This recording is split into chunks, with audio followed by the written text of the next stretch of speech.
दोस्तों, welcome to the learning IAS. देखो, UP PCS, UPSC and UP PCS 2025 के लिए ये फाउंडेशन बैच टाइप का है। ये इन्वायरमेंट एंड इकोलॉजी इसमें हम पढ़ाएंगे, ठीक है ना।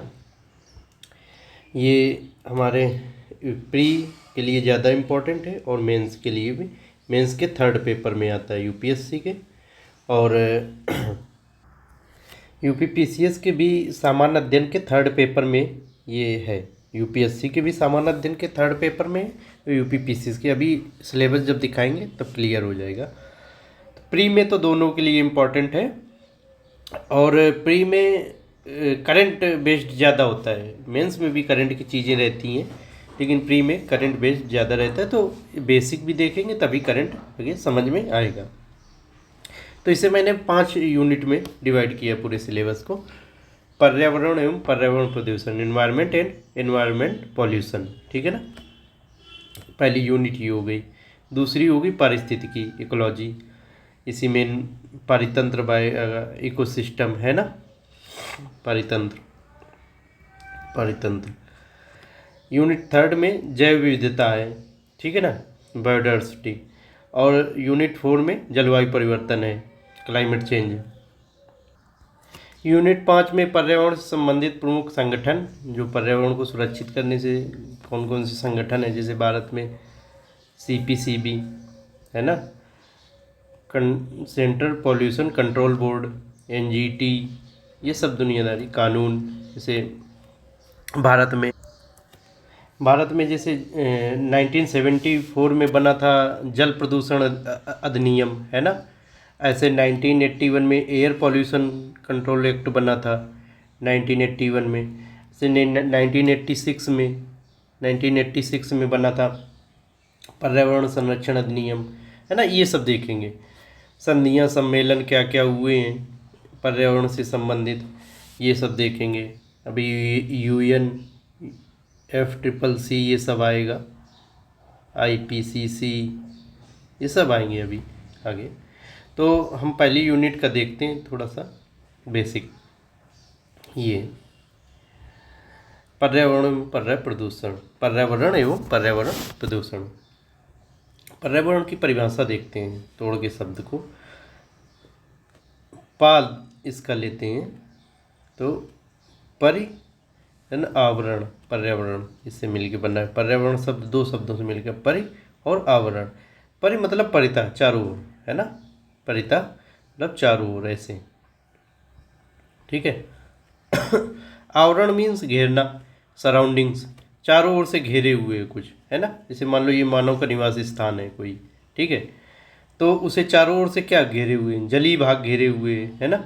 जलीय भाग है ना। समुद्र है, नदी है, तालाब है, झील है, ये सब घेरे हुए। मृदा घेरे हुए है ना, पृथ्वी की मृदा या अन्य जो भी स्थल मंडल है ना, स्थलीय। जीव जंतु घेरे हुए हैं, है ना। आसपास हमारे सब जीव जंतु हैं, पेड़ पौधे हैं, सूर्य की रोशनी आ रही है, ये भी घेरे हुए। वायु भी घेरे हुए चारों ओर से ऐसे पृथ्वी को, है ना। यही मानव का ये निवास स्थान है, मान लो। सांस्कृतिक तत्व, जो मानव ने खुद कल्चरल उसके एलिमेंट्स हैं, वो सब घेरे हुए हैं, है ना। तो इन सब जो ये हो गया परिता, ये सब चीज़ें हो गई जो घेरे हुए हैं, है ना, चारों ओर से, में सराउंडिंग से। तो ये हो गया हमारा पर्यावरण का डेफिनीशन, है ना। ये सब आवरण है। तो पर्यावरण का चारों ओर का आवरण जो हमें घेरे हुए है। तो मानव का निवास स्थान, ये डेफिनीशन है ना। मानव का निवास स्थान चारों तरफ से स्थल, जल, मृदा, वायु, वनस्पतियाँ तथा जीव जंतुओं से घिरा हुआ है, इसे ही पर्यावरण कहते हैं। अब ये डेफिनीशन देखने के बाद पर्यावरण की, अब हम देख लेते हैं पर्यावरण के घटक कौन कौन से हैं। जैविक घटक, भौतिक घटक, 3 घटक हैं, है ना, कंपोनेंट। सांस्कृतिक घटक, बायोलॉजिकल कंपोनेंट, और physical component and cultural component. जैविक घटक में जीव जंतु पादप आ जाएंगे जिनमें जीवन है ना, वो जैविक घटक। भौतिक घटक में जिनमें जीवन नहीं है वो भौतिक घटक, है ना, इन्हें अजैविक भी बोल सकते हैं। स्थल मंडल, जलमंडल और वायुमंडल। जो पृथ्वी का स्थल जमीन है उसे स्थल मंडल कहते हैं, है ना। जमीन में जीवन कहाँ है? जलमंडल, जो समुद्र का पानी, नदी को पानी, ये सब, तो इसमें भी जीवन नहीं है ना। तो ये जलमंडल और वायुमंडल, वायु जो आसपास उपस्थित है, ये भौतिक घटक हो गए और ये जैविक घटक हो गए। अब सांस्कृतिक घटक, ये मानव ने खुद अपने लिए पैदा किया है ना। सांस्कृतिक घटक हो गए राजनीति, समाज हमारी अर्थव्यवस्था, है ना, आर्थिक, धार्मिक में धर्म, ये सब जो मानव ने अपनी जीवनचर्या को चलाने के लिए जिन चीज़ों को पैदा किया है ना, उसके वो सांस्कृतिक घटक के तहत आते हैं पर्यावरण के। अब पर्यावरण का वर्गीकरण देखते हैं, है ना, कैसे वर्गीकरण किया जाता है। वर्गीकरण मतलब क्लासिफिकेशन, क्लासिफिकेशन ऑफ एनवायरनमेंट, है ना। अब वर्गीकरण घटकों के आधार पे ही है। देखो, भौतिक पर्यावरण जो है उसमें भौतिक घटक आएंगे, स्थलमंडल, जलमंडल, वायुमंडल। सांस्कृतिक पर्यावरण में ये राजनैतिक, सामाजिक, आर्थिक, धार्मिक तत्व आएंगे, है ना, ये वाले। जैविक पर्यावरण में ये आएंगे, जीव जंतु पादप, ये जिनमें जीवन है ना। तो सांस्कृतिक पर्यावरण का देख लेते हैं। जीव मंडल में मनुष्य सबसे महत्वपूर्ण कारक है, ठीक है। जितना भी पृथ्वी पर जीव है उसमें सबसे प्रमुख मनुष्य है, सभी को वही नियंत्रित करता है। क्योंकि समय के साथ मानव ने राजनीतिक, आर्थिक और सामाजिक और धार्मिक कार्यों का विकास किया है ना। अपना जीवन चलाने के लिए ये सब चीज़ें मानव ने समय के साथ विकास किया है, जिसके कारण एक नए पर्यावरण का जन्म हुआ, जिससे सांस्कृतिक पर्यावरण का नाम दिया गया है। ये है सांस्कृतिक पर्यावरण की डेफिनीशन, ठीक है। अब मेन पे आ गए, ये तो थोड़ा बहुत था। अब मेन है पर्यावरण प्रदूषण। यहाँ से प्रश्न बनते हैं, खूब बनते हैं, ठीक है। तो हम पर्यावरण प्रदूषण 8 प्रकार के मुख्यतः देखेंगे, और भी देख लेंगे अगर जो लगेगा कि कोई प्रश्न छूट रहा है। वायु प्रदूषण, एयर पोल्यूशन, जल प्रदूषण, वाटर पोल्यूशन, ये 2 ज़्यादा इंपॉर्टेंट है, वायु प्रदूषण और जल प्रदूषण। समुद्री प्रदूषण, ध्वनि प्रदूषण, ध्वनि से भी प्रदूषण होता है ना। रेडियो एक्टिव प्रदूषण, ठोस प्रदूषण, प्लास्टिक प्रदूषण, मृदा प्रदूषण। तो हम सबसे पहले वायु प्रदूषण देखते हैं, ठीक है। देखो, वायु विभिन्न गैसों का मिश्रण है ना। मिश्रण क्या होता है? देखो, 2 या 2 से अधिक तत्व या यौगिक किसी भी अनुपात में साधारण रूप से मिश्रित होते हैं तो उसे हम मिश्रण कहते हैं। तो वायु विभिन्न गैसों का मिश्रण है, मिक्सचर है, ठीक है ना। ये किसी भी अनुपात में मिश्रित रहते हैं, है ना। ये जो गैसें हैं, जो हमारे ऊपर वायुमंडल है पृथ्वी के ऊपर, ये गैसें किसी भी अनुपात में मिश्रित रहती है। देख लेते हैं अनुपात, इससे बहुत प्रश्न पूछा जाता है। ये भी पूछा जाता है कि वायु विभिन्न गैसों का मिश्रण है, तो हाँ है मिश्रण। तो ये अनुपात देखिए, तो गैस, नाइट्रोजन गैस सबसे ज़्यादा होती है 78.08, ऑक्सीजन 20.95% ऑक्सीजन होती है दूसरे नंबर पर। तीसरे नंबर पर आर्गन 0.93%। चौथे नंबर पर carbon dioxide 0.036%, neon 0.002%, helium 0.005%, krypton 0.001%, hydrogen 0.005%, xenon 0.0009%। तो ये देखो, नियॉन से लेके और ये जिनॉन तक ये बहुत कम है ना। तो ये आप याद रखना इसे, इस टेबल को। तो इससे क्या है कि इससे कई प्रश्न बन जाते हैं, ठीक है ना। घटना चक्र में भी ये टेबल दी हुई है, आप वहाँ से भी देख सकते हैं, ठीक है ना। वायु प्रदूषण क्या है? पहले तो देखो प्रदूषण समझते हैं कि प्रदूषण है क्या। वायु प्रदूषण तो ठीक है, पहले प्रदूषण जान लेते हैं। प्रदूषण क्या है? कह रहे हैं प्रदूषण वो होता है जो साम्यावस्था में, साम्यावस्था है ना, इक्विलिब्रियम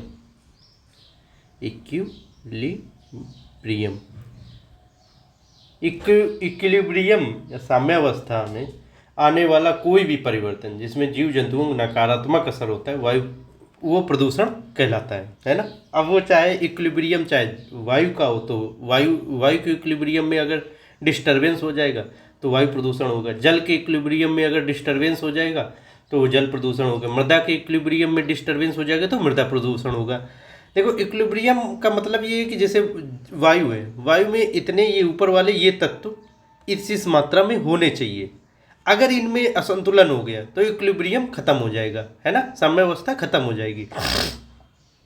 तो इक्विलिब्रियम क्या है कि इन तत्वों का अपने अनुपात में सही रूप में होना। अगर ये बिगड़ा तो फिर इसमें ये जीव जंतुओं पे नकारात्मक असर डालेगा, इसी को प्रदूषण कहते हैं। तो वायु प्रदूषण, वायु के इक्विलिब्रियम में नकारात्मक परिवर्तन, वायु के इक्विलिब्रियम में नकारात्मक परिवर्तन वायु प्रदूषण कहलाता है। तो वही इसे लिखा है कि वायुमंडल में प्राकृतिक संतुलन में नकारात्मक परिवर्तन। प्राकृतिक संतुलन क्या है? वही इक्विलिब्रियम है ना। नकारात्मक परिवर्तन वायु प्रदूषण करना, इससे वायु की गुणवत्ता में ह्रास हो जाता है ना, वायु की गुणवत्ता कमज़ोर हो जाती, खत्म हो जाती है अगर ये सब तत्व अपने मात्रा में ना रहें, अलग अलग हो जाएं, कि ऑक्सीजन बहुत कम हो जाए, कार्बन डाइऑक्साइड बहुत ज़्यादा हो जाए, ऐसे, है ना। अब देख लेते हैं कि वायु प्रदूषकों के कौन कौन से प्रकार हैं, है ना। तो विभिन्न आधारों पे देखेंगे कौन कौन से प्रकार हैं। कि उत्पत्ति के आधार पर प्राकृतिक वायु प्रदूषक, मानवजनित, जो प्रकृति जिन्हें उत्पन्न करे वो प्राकृतिक वायु प्रदूषक है। जैसे ज्वालामुखी विस्फोट तो ये प्रकृति कराती है ना, उससे ढेर सारी गैसें निकलती हैं, जैसे सल्फर डाइऑक्साइड, ये सो, है ना। वनाग्नि, वनों में अग्नि लग जाती है ना, जिसे दावानल बोलते हैं। तो क्या है कि कई गैसें निकलती हैं, sulphur dioxide, carbon dioxide, carbon monoxide वगैरह वगैरह, ये काफ़ी हानिकारक होती हैं। और मानव जनित में जो मानव प्रदूषण करे, जैसे पराली जलाता है ना, गेहूं की जो फसल, गेहूं की कह रहे हैं, धान की जो पराली बचती है, धान का जो अवशेष बचता है धान की फसल का, उसमें आग लगा देता है, या अन्य चीज़ों में आग लगाता है ना, फैक्ट्री लगाए, उससे जो प्रदूषण हो रहे हैं वो सब मानव जनित प्रदूषण है। इसमें से सब गैसें निकलती हैं जो वायु प्रदूषण को फैलाते हैं। तो इसे मानव जनित प्रदूषण को एंथ्रोपोजेनिक प्रदूषण भी कहते हैं, इंग्लिश में एंथ्रोपोजेनिक, ठीक है। प्रकृति के आधार पर, नेचर के आधार पर प्रदूषक तो गैसीय होंगे, कड़की होंगे, है ना। गैसीय में CO2, NO2, SO2, CO, ये सब आते हैं, है ना। CO2 वैसे वायु प्रदूषक नहीं है, एक प्रकार से देखा जाए CO2 वायु प्रदूषक क्यों नहीं है?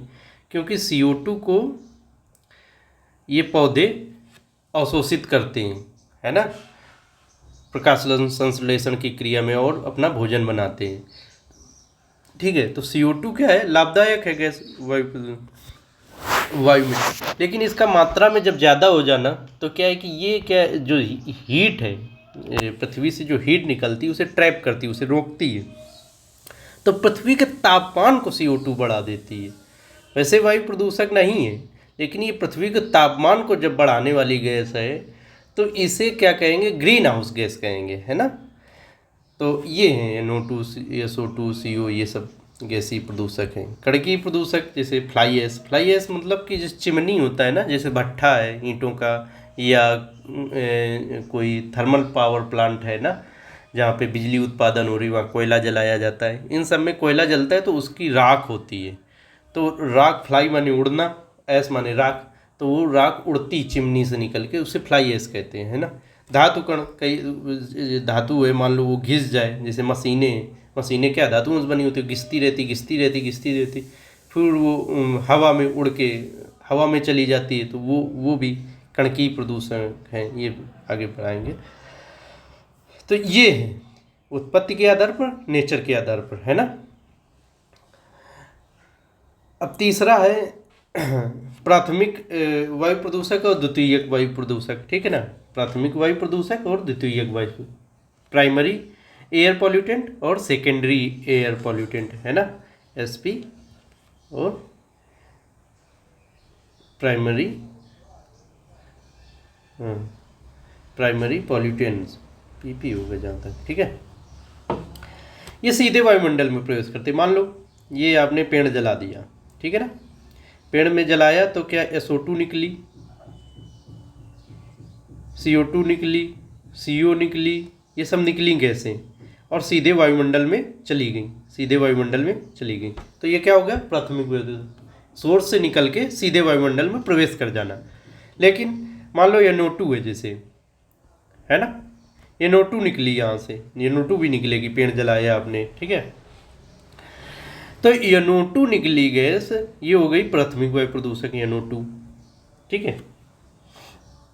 अब NO2 वोलेटाइल ऑर्गेनिक कंपाउंड, ये पढ़ाएंगे आगे, वोलेटाइल ऑर्गेनिक कंपाउंड। जैसे आपने देखा होगा कि आपकी बाइक में तेल जो पेट्रोल भरा रहता है, उसमें देखा होगा कि जब आप अपने बाइक की टंकी जब खोलो तो ऊपर भाप जैसा निकला करता है, वही होता है VOC, है ना, जो पेट्रोल की भाप जैसी निकला करती है वो होता है VOC। वो ऐसे पदार्थ जो रूम टेम्परेचर पे ही वाष्पीकृत होने लगे उन्हें VOC पदार्थ बोलते हैं ना, वोलेटाइल ऑर्गेनिक कंपाउंड। वो ऑर्गेनिक कंपाउंड होते हैं, वोलेटाइल माने वाष्पशील, और जो रूम टेम्परेचर पे ही वाष्पशील हो जाए। तो NO2 और VOC ये पदार्थ मिलके ओजोन बनाते हैं, ओजोन O3, है ना। ओजोन फिर क्या है, PM कणों से मिलके, पार्टिकुलेट मैटर, मतलब PM कण वो होते हैं जिनका साइज 10 माइक्रोन से कम हो, है ना, जिनका व्यास 10 माइक्रोन से कम हो। ये मिलके फिर क्या बनाएगा, फॉग बनाएगा, स्मॉग बनाएगा, सॉरी स्मॉग, है ना, स्मॉग। तो स्मॉग क्या हो गया, द्वितीयक वायु प्रदूषक। तो ये है द्वितीयक वायु प्रदूषक, क्या है कि प्राथमिक वायु प्रदूषक सूर्य का प्रकाश उपस्थित हो और वायुमंडल के अन्य यौगिक हों, तो फिर जो रासायनिक अपक्रिया से उत्पन्न होगा वही है द्वितीयक वायु प्रदूषक। जैसे SO2, ये तो एक तो एग्जाम्पल ये वाला हमने ले लिया, NO2 VOC से O3 प्लस PM कण मिलके स्मॉग बनाएगा। दूसरा एग्जाम्पल ले लेते हैं, SO2 प्लस O2 मिलके SO3 बना रहे हैं ना, ये प्राथमिक वायु प्रदूषक है, और SO3 द्वितीयक वायु प्रदूषक है। ये सूर्य का प्रकाश भी उपस्थित रहता है ना वायुमंडल में, तो सूर्य का प्रकाश हो गई। SO2 से SO3 बनता है, H2SO4 भी बनता है, सल्फ्यूरिक अम्ल, ये भी द्वितीयक वायु प्रदूषक है ना। और ये NO2 से पैराक्सी एसिटिल नाइट्रेट बनता है, द्वितीयक वायु प्रदूषक। नाइट्रिक अम्ल भी बन जाता है इससे, NO2 से। धूम कोहरा स्मॉग, स्मॉग क्या होता है, मतलब धुआं प्लस कोहरा जब मिल जाए तो स्मॉग का निर्माण होता है ना। ये तो हो गया हमारा प्राथमिक और द्वितीयक वायु प्रदूषक।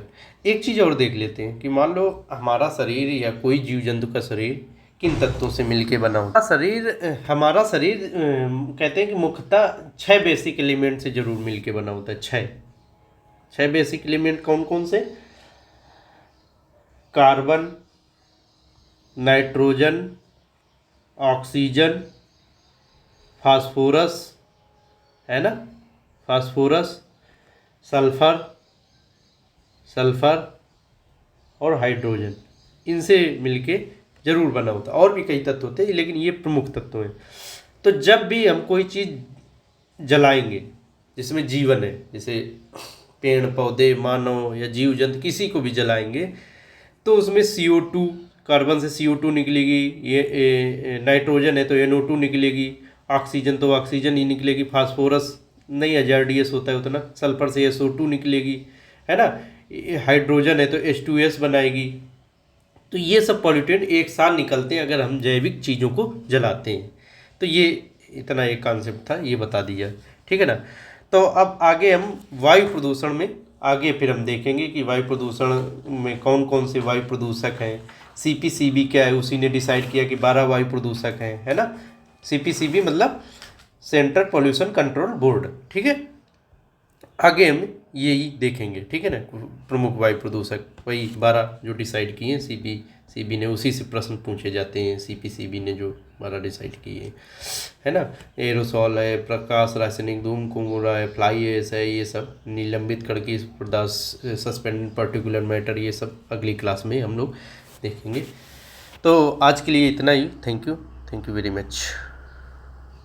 अच्छा देखो, थोड़ा UPSC का देख लेते हैं, थोड़ा आगे भी देख लेते हैं पाठ्यक्रम कि कहाँ पे एनवायरनमेंट इकोलॉजी है। तो फर्स्ट पेपर में जो प्री के प्रारंभिक परीक्षा फर्स्ट प्रीलिम्स टेस्ट है जो ना PT है, उसके फर्स्ट पेपर में सामान्य अध्ययन के पेपर में ये पर्यावरण पारिस्थितिकी, पर्यावरण है, फिर पारिस्थितिकी है ना, वो जो हमने यूनिट बांटी थी, जैव विविधता है, जलवायु परिवर्तन है।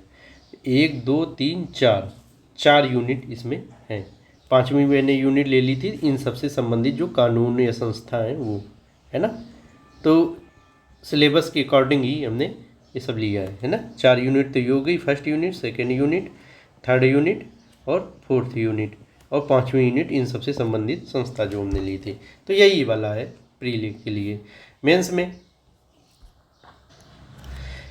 मेंस में जो जीएस का पेपर है थर्ड, पर्यावरण, ये जो फोर्थ पेपर लिखा है जीएस का, ये थर्ड हुआ, वैसे फोर्थ हुआ ओवरऑल मुख्य परीक्षा का, है ना। इसमें जो फोर्थ पेपर में अभी आएगा देखना तीसरा तो ये हो गया, इसमें पॉलिटी है, पॉलिटी के बाद एक आएगा चौथा पेपर। अभी जीएस का इसे थर्ड पेपर कहते हैं, वैसे ओवरऑल रूप से चौथा पेपर है ना। तो ये इस थर्ड पेपर में जीएस के, इसमें देखो ये यूपीएससी को बता रहे हैं, यहाँ तक तो मान लो इकोनॉमी है, फिर उसके बाद विज्ञान प्रौद्योगिकी, ये संरक्षण, कंजर्वेशन किसका, पर्यावरण का, है ना। पर्यावरण प्रदूषण क्या है, पर्यावरण क्षरण कैसे हो रहा, पर्यावरण का क्षरण कैसे हो रहा है ना, डिग्रेडेशन कैसे हो रहा है ना। पर्यावरण प्रभाव का आकलन, एनवायरनमेंट इम्पैक्ट असेसमेंट, ये तो ये EIA ही एनवायरनमेंट इम्पैक्ट असेसमेंट अलग से पढ़ेंगे मेंस के लिए, वैसे सब सेम है प्री मेंस के लिए, है ना। एनालिसिस है मेंस, और जो फैक्चुअल पार्ट होता है वो है प्री के लिए, ठीक है। तो ये यूपीएससी का हो गया। अब इसी प्रकार से यूपीपीसीएस का भी देख लेते हैं। देखो यूपीपीसीएस की प्रारंभिक परीक्षा, है ना, एक सेकेंड, हाँ, यूपीपीसीएस की प्रारंभिक परीक्षा में ये प्री में ये सिलेबस, फर्स्ट पेपर सामान्य अध्ययन का जो पेपर है फर्स्ट पेपर, उसमें ये देखिए इधर पर्यावरण एवं पारिस्थितिकी से संबंधित सामान्य विषय, तो पर्यावरण एक फर्स्ट यूनिट हो गया, सेकेंड यूनिट पारिस्थितिकी, फिर जैव विविधता थर्ड यूनिट, और जलवायु परिवर्तन फोर्थ यूनिट, और इन सबसे जो संबंधित कानून या संस्थाएं हैं वो हमने 5वीं यूनिट में लिए, ठीक है ना। ये तो हो गया प्री का सिलेबस। अब मेंस में देख लेते हैं मुख्य परीक्षा, है ना। तो पहला पेपर तो इनका सामान्य हिंदी का है, दूसरा है निबंध का, है ना। फिर जीएस के पेपर हैं, तो जो जीएस सामान्य अध्ययन का फर्स्ट पेपर है वो तो ठीक है, इतिहास वगैरह है। सेकेंड पेपर में अपना एक सेकेंड,